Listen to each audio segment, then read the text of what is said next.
біз жүрегімізге ең қымбат жанды еске алып отырмыз. Өмірден кеткенімен оның мейірімі, сөздері мен істері жүрегімізде мәңгі қалады. Анамыз айналасына шуағын шашып, жанындағы адамдарға жылу сыйлаған ерекше адам болды. Анамыз 1962 жылдың 11 желтоқсанында Алматы облысы Балқаш ауданы Жиделі ауылында дүниеге келген. Өмірге 2 ұл, 1 қыз әкеліп, бізді қанаттыға қақтырмай, тұмсықтыға шоқтырмай өсірді. Ұрпағыңды тәрбиелеп, үлкен өмірге жетелеп, бізге ең асыл мұра, мейірім мен адалдықты қалдырдың. Ана, бұл сөзді естігенде жүрек жылып, жанымыз ерекше толқиды.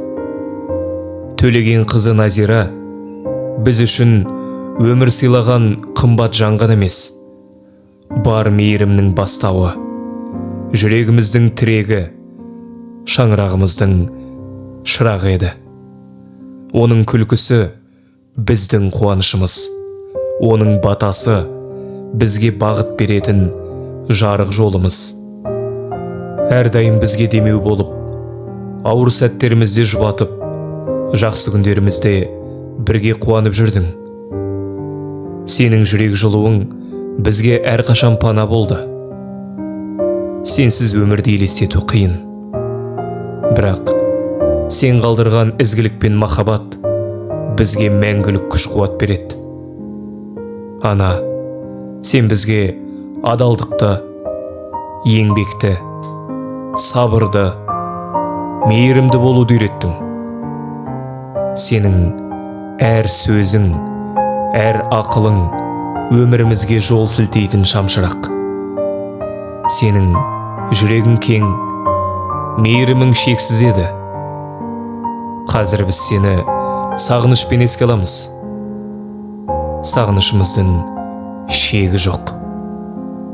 Сенің аял алақаныңды, мейірімге толы даусыңды, жылы құшағыңды аңсаймыз.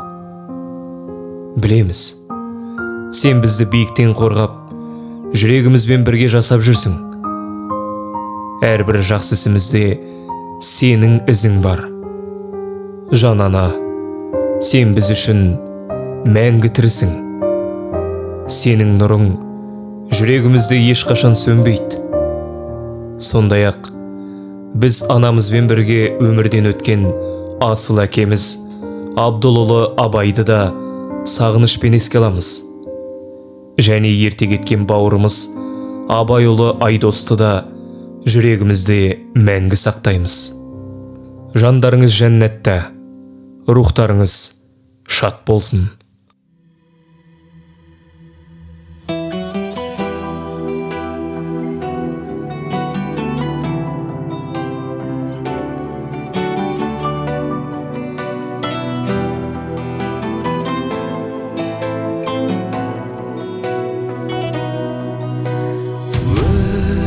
Сыйладың, мәпеледің,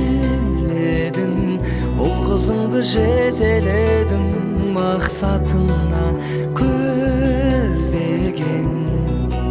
Жылы сөздерің жүрегімде,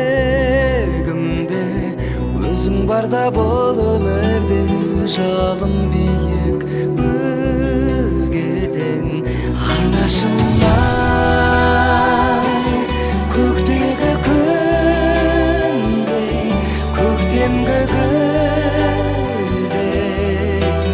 нұрын сепкен жанына жанашырай. Сағындым сені, бағымның шегі, ақ сүт берген анашыма.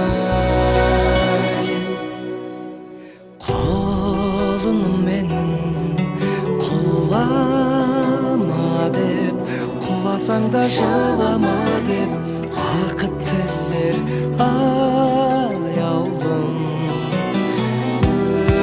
өзіңсіз ана күнім шықпас көп ішінде